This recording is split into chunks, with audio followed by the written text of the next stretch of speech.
நம்மள பல பேர் பார்த்தீங்கன்னா கப்பி ஃபிஷ்ஷை நிறைய பேர் வளர்த்துருப்போம். ஒரு சில பேர் பண்ற தப்பு என்னன்னா, மேலையும் ஃபீமேலையும் ஒரே டேங்க்ல வச்சுருப்போம். அதனால என்ன ப்ராப்ளம்னு பார்த்தீங்கன்னா, மேல் வந்து ஃபீமேல எப்பவுமே சேஸ் பண்ணிட்டே இருக்கும். ஒரு மேலுக்கு 3 ஃபீமேல்லாம் ஓகே.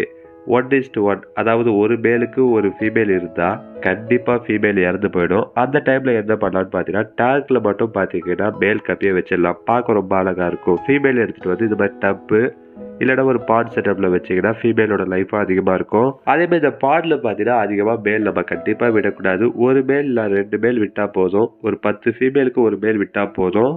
இந்த மாதிரி பண்ணீங்கன்னா உங்க கப்பி ஃபீமேல் இறந்து போகாது. அது மட்டும் இல்லாம ஃபீமேல் கூட பார்த்தீங்கன்னா மாசத்துக்கு ஒரு வாட்டி குட்டி போடும். இந்த மாதிரி அவுட்டோர்ல நம்ம பாண்டு வைக்கும் போது கண்டிப்பா லைவ் பிளான்ட் யூஸ் பண்ணி ஆகணும். ஏன்னா டெம்பரேச்சர் பார்த்தீங்கன்னா அப்பப்போ வேரி ஆகும். இல்லைன்னா கண்டிப்பா ஃபிஷ் இறந்து போயிடும். நீங்க பாட் செட்டப் யூஸ் பண்ணீங்கன்னா கண்டிப்பா லைவ் பிளான்ட் யூஸ் பண்ணுங்க ஃப்ரெண்ட்ஸ். அவ்வளவுதான் ஃப்ரெண்ட்ஸ் இந்த வீடியோ. இந்த வீடியோ பிடிச்சதா மறக்காம நம்ம சேனலை சப்ஸ்கிரைப் பண்ணுங்க.